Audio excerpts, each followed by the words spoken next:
अस्सलामुअलैकुम वरहमतुल्लाहि वबरकातुहू। Conceptual physics by Farooq कुंडी में एक बार फिर आपको खुशामदीद कहा जाता है। आज हम सेकेंड ईयर फिजिक्स का थर्ड चैप्टर इलेक्ट्रोमैग्नेटिज्म को डिस्कस करने जा रहे हैं, जो कि फिजिक्स का एक इंतहाई ही अहम चैप्टर है सेकेंड ईयर का, जिसको हम फिजिक्स की रीढ़ की हड्डी भी कहते हैं, जिसका नाम है आपके पास इलेक्ट्रोमैग्नेटिज्म। दो लफ्ज हैं, एक है आपके पास इलेक्ट्रो और दूसरा है मैग्नेटिज्म। 9th क्लास में एक ब्रांच थी जिसका नाम था इलेक्ट्रिसिटी एंड मैग्नेटिज्म। वहां पे एक ब्रांच थी और यहाँ पे इसके ऊपर कई चैप्टर्स हैं, जिसमें हमारे पास इस वक्त है इलेक्ट्रोमैग्नेटिज्म। तो वो कहते हैं कि branch of physics in which we study the relationship. इस फिजिक्स की इस ब्रांच में हम रिलेशनशिप को पढ़ेंगे, ताल्लुक को पढ़ेंगे। किस चीज का ताल्लुक पढ़ेंगे? करंट, इलेक्ट्रिसिटी का, और साथ में आपके पास मैग्नेटिज्म का। तो इलेक्ट्रोमैग्नेटिज्म फिजिक्स की वो ब्रांच है जिसमें हम रिलेशनशिप पढ़ते हैं। किस चीज के दरमियान रिलेशनशिप पढ़ते हैं? करंट, इलेक्ट्रिसिटी और मैग्नेटिज्म के बारे में।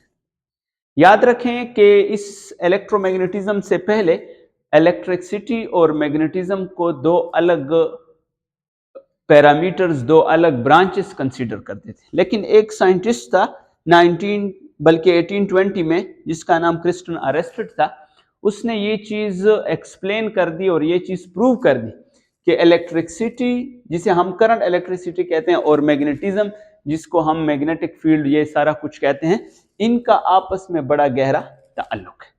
तो इस चीज को क्या कहा जाता है? इलेक्ट्रोमैग्नेटिज्म। तो सिंपली जब भी आपसे कोई पूछे कि करंट, इलेक्ट्रिसिटी या इलेक्ट्रोमैग्नेटिज्म क्या है, तो ये बेसिकली ब्रांच है फिजिक्स की, जिसमें हम रिलेशनशिप की स्टडी करते हैं। किस चीज की रिलेशनशिप की? इलेक्ट्रिसिटी, करंट इलेक्ट्रिसिटी, और साथ में आपके पास मैग्नेटिज्म को पढ़ते हैं। तो इस बात को समझने के लिए हम पहले आते हैं मैग्नेट के पास, कि मैग्नेट क्या होता है। ये लफ्ज जो मैग्नेट, जिसको हम उर्दू जबान में मकनतीस कहते हैं, तो वो कहता है कि a magnet is an object. Magnet वो ऑब्जेक्ट होता है विच अट्रैक्ट सम मेटल। याद रखें इस बात को। मैग्नेट एक ऐसा ऑब्जेक्ट है जो अट्रैक्ट करता है, लेकिन किस चीज को अट्रैक्ट करता है? सम मेटल्स को अट्रैक्ट करता है। याद रखें इस पॉइंट को। मैग्नेट तमाम मेटल्स को अट्रैक्ट नहीं करता, कुछ मेटल्स को अट्रैक्ट करता है, जैसा कि आयरन, निकल और कोबाल्ट। यानी वो कहता है कि मैग्नेट एक ऐसा ऑब्जेक्ट है जो कुछ मेटल्स को क्या करता है? अट्रैक्ट करता है, जिनमें एक एग्जाम्पल के तौर पर उसने लिखा है कि आयरन है आपके पास, एक क्या है आपके पास? निकल है, और एक क्या है आपके पास? कोबाल्ट है। और वो कहते हैं it is also called permanent magnet. याद रखें, मैग्नेट को दूसरे अल्फाज में परमानेंट मैग्नेट भी कहते हैं। अब वो कहता है कि इस मैग्नेट, जिसे हम मकनतीस कहते हैं, इसकी थोड़ी सी हिस्ट्री पे चलते हैं। और वो ये है कि आपके पास the word magnet comes from magnesia. जब भी आपसे हिस्ट्री के बारे में पूछा जाए कि मैग्नेट की हिस्ट्री क्या है, तो याद रखें कि ये जो वर्ड मैग्नेट है, ये असल में आया है, कहां से आया है? एक और वर्ड जिसको हम क्या कहते हैं? मैग्नीशिया कहते हैं। ये लफ्ज जो मैग्नेट है, ये एक और लफ्ज से आया जिसका नाम मैग्नीशिया है, और ये रीजन है जहां पे पहल ये मिले थे। तो याद रखें कि मैग्नेट खुद एक और लफ्ज से आया है जिसको मैग्नीशिया कहते हैं, और मैग्नीशिया असल में एक रीजन है जिसमें ये पहल मैग्नेट को क्या किया गया था? डिस्कवर किया गया था। और जो आजकल का नाम है उसका तुर्की में ये एक इलाका है जिसका नाम मैग्नीशिया है, उसमें ये हमारे पास मैग्नेट को डिस्कवर किया गया। और वो कहते हैं कि actually they are black stone. सबसे इंपॉर्टेंट बात यह है कि मैग्नेट असल में क्या है? ब्लैक स्टोन है। ये जो बच्चों के पास मैग्नेट्स होते हैं, दो उन्होंने उठाए होते हैं और खेल रहे होते हैं, उनके पास उनके साथ खेल रहे होते हैं, दो मैग्नेट होते हैं, उनको ऐसे उछाल रहे होते हैं और फिर वो आपस में अट्रैक्ट हो जाते हैं। कभी दो पेजेस के बीच में उनको क्या किया जाता है? मूव किया जाता है। तो वो कहते हैं कि ये असल में ब्लैक स्टोन है, काले पत्थर है। जो अट्रैक्ट करता है सम मेटल्स को। एक बार फिर बता दूं कि ये अट्रैक्ट करता है और रिपेल भी करता है, इसको हम यहां पे पढ़ेंगे, लेकिन कुछ मेटल्स को अट्रैक्ट करता है, तमाम मेटल्स को अट्रैक्ट नहीं करता। और ये सबसे पहले एक इलाका जो तुर्की में है जिसका नाम मैग्नीशिया था, वहां पे इसको डिस्कवर किया गया और इसीलिए फिर इसको क्या कहा गया, मैग्नेट कहा गया। तो फिर याद दिलाता जाऊं कि मैग्नेट असल में क्या है, ये ब्लैक स्टोन है और ये कुछ मेटल्स को क्या करते हैं, अट्रैक्ट करते हैं।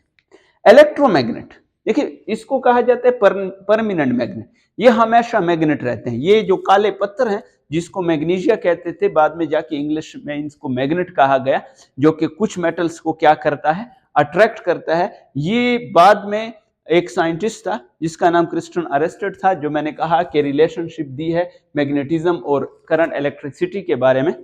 तो उसने एक और चीज हमें दी, एक और मैग्नेट हमें दिया जिसको हम कहते हैं इलेक्ट्रोमैग्नेट।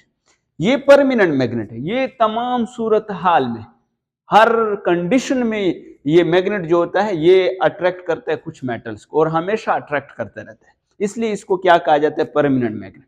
लेकिन एक और किस्म का मैग्नेट है जिसे हम कहते हैं इलेक्ट्रोमैग्नेट। तो वो कहता है कि दीज आर द कंडक्टर्स, ये इलेक्ट्रोमैग्नेट जो है ना, ये स्टोन नहीं है। परमानेंट मैग्नेट या मैग्नेट आपके पास स्टोन है, जबकि इलेक्ट्रोमैग्नेट जो है ये असल में क्या है, कंडक्टर्स है। लेकिन फिर भी याद दिला दूं कि हर कंडक्टर को हम इलेक्ट्रोमैग्नेट नहीं कहते, बल्कि ये ऐसे कंडक्टर्स हैं जो एक्ट करते हैं किसके तौर पर, मैग्नेट के तौर पर एक्ट करते हैं। लेकिन कब एक्ट करते हैं, जब इनमें क्या चीज पास हो रहा हो, इलेक्ट्रिक करंट पास हो रहा। इलेक्ट्रोमैग्नेट, इलेक्ट्रोमैग्नेट, इसका मतलब यह है कि इलेक्ट्रोमैग्नेट परमानेंट मैग्नेट नहीं है, बल्कि ये कंडक्टर हैं। और ये ब्लैक स्टोन भी नहीं है, बल्कि ये कंडक्टर हैं जो एक्ट करते हैं। एक्ट करते हैं किसके तौर पर, मैग्नेट के तौर पर। लेकिन कब एक्ट करते हैं, जब इनके अंदर इलेक्ट्रिक करंट क्या किया जाए, फ्लो किया जाए। तो इसका मतलब यह है कि इलेक्ट्रोमैग्नेट कंडक्टर से भी हम मैग्नेट का काम ले सकते हैं, लेकिन उस वक्त ले सकते हैं जब इनके अंदर इलेक्ट्रिक करंट को क्या किया जाए, फ्लो किया जाए। और वो कहता है the idea of electromagnetism was given by Hans Christian arrested in 1820। सबसे पहले जो आइडिया पेश किया गया किस चीज का, इलेक्ट्रोमैग्नेटिज्म का, किसने पेश किया था, एक साइंटिस्ट है हांस क्रिस्टियन अरेस्टेड। कब पेश किया गया, इन 1820 में। And proved that a current carrying wire act as a magnet. ये बहुत बड़ी डिस्कवरी थी फिजिक्स की दुनिया में कि हम कंडक्टर से भी किस चीज का काम ले सकते हैं, मैग्नेट का काम ले सकते हैं। लेकिन उस वक्त ले सकते हैं जब इस कंडक्टर में क्या, करंट फ्लो हो जाए।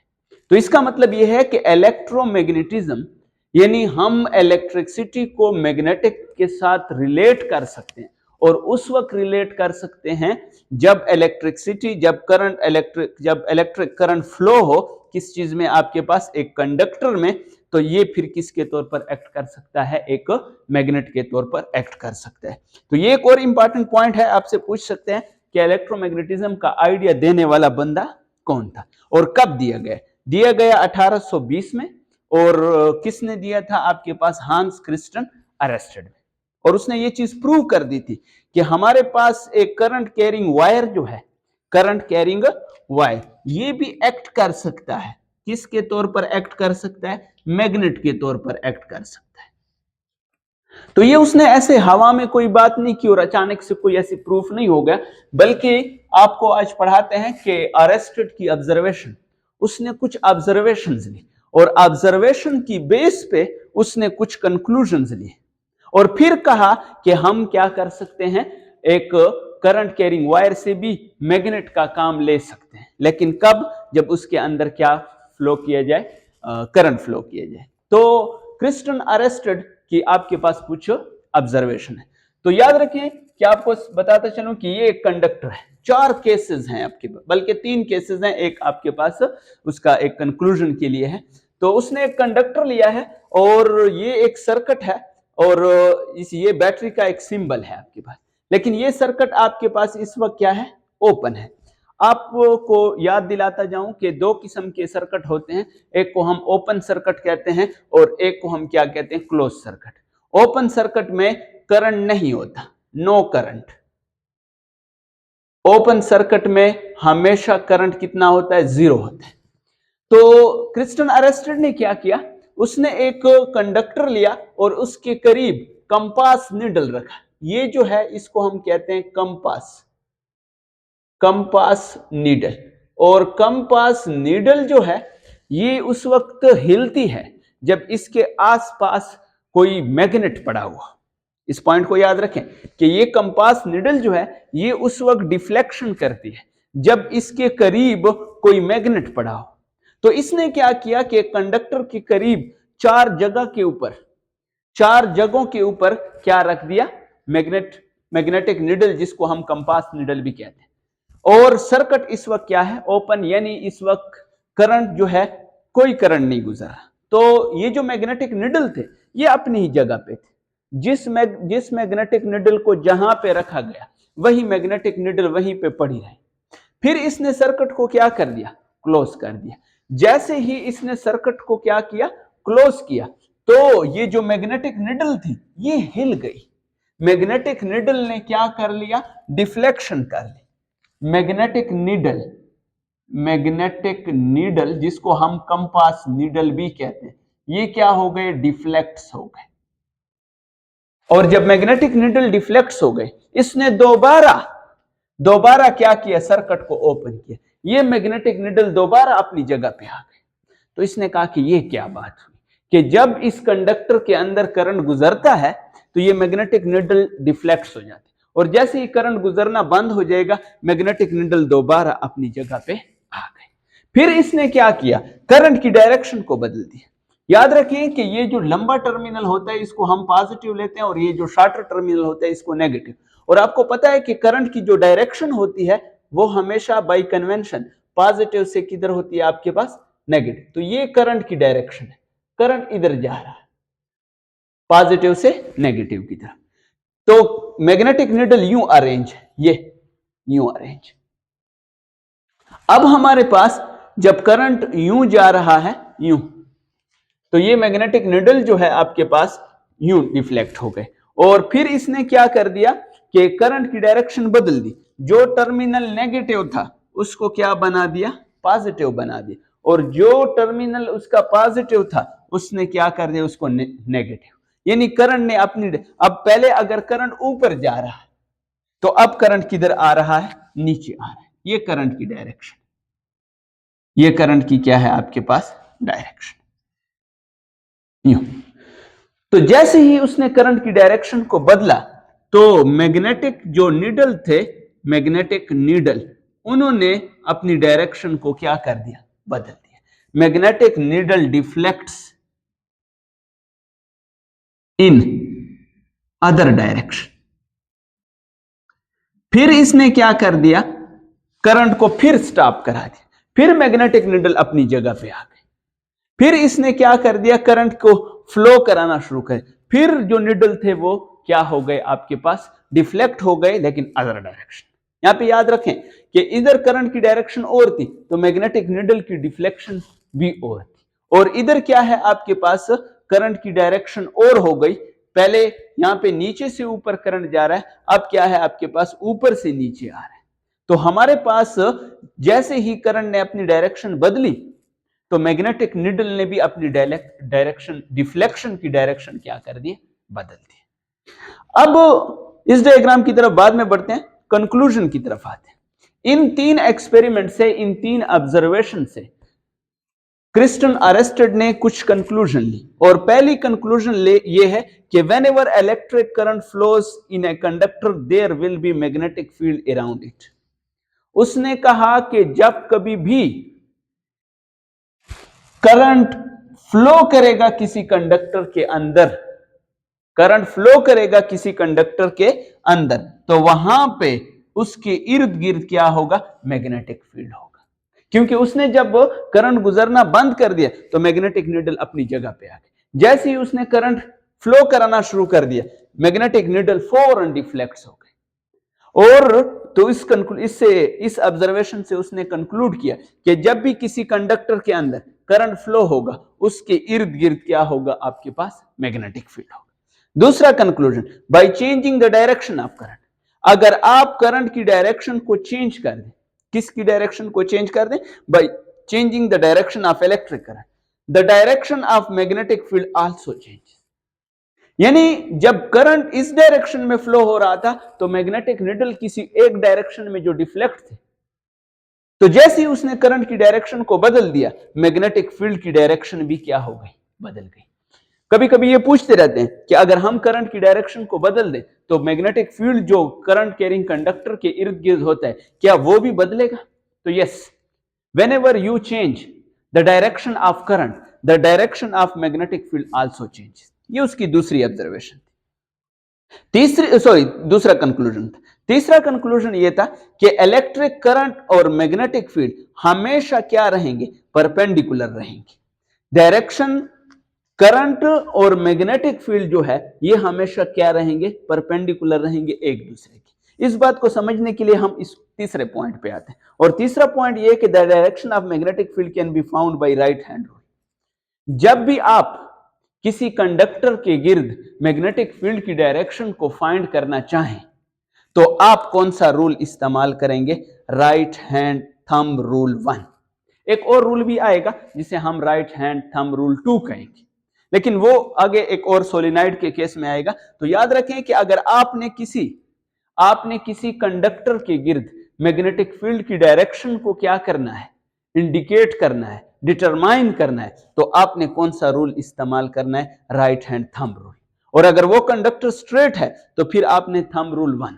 अब थंब रूल 1 कहता क्या है, ये वो कहता है कि आपने अपने राइट हैंड में एक कंडक्टर को क्या कर देना है, पकड़ लेना है, और ये जो थंब है ये प्लेस करना है किसकी डायरेक्शन में, direction of current, direction of current, जिस डायरेक्शन में करंट गुजर रहा है, जिस डायरेक्शन में करंट गुजर रहा है। लेट सपोज हम कहते हैं कि हमारे पास ये एक कंडक्टर है और इस कंडक्टर के अंदर जो करंट गुजर रहा है वो ऊपर की तरफ गुजर रहा है।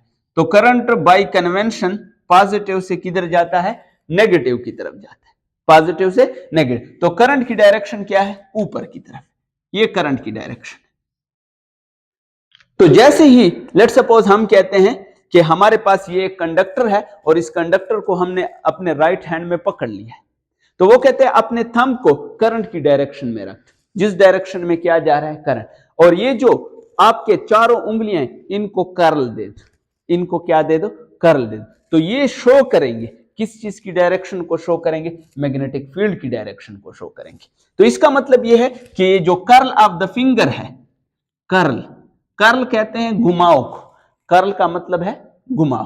तो इसका मतलब यह है कि जो कर्ल ऑफ द फिंगर है ये शो करेंगे, किस चीज को शो करेंगे, डायरेक्शन को, किस चीज की डायरेक्शन को, मैग्नेटिक फील्ड की, डायरेक्शन ऑफ मैग्नेटिक फील्ड।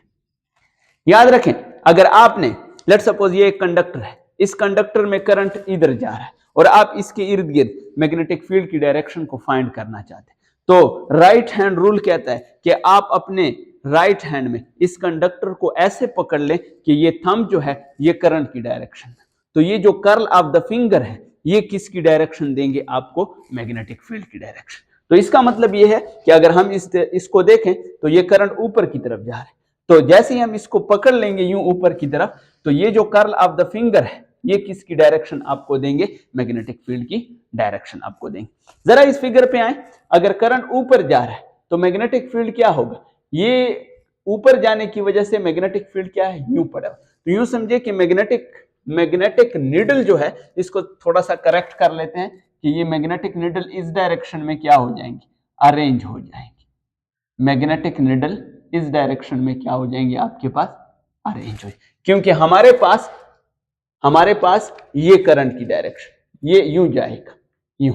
और जरा इस डायरेक्शन में आए कि अगर करंट की डायरेक्शन को नीचे कर दें तो इस फिगर को भी जरा ठीक कर दें कि ये फिगर जो है आपके पास यूं बन जाएगा, यूं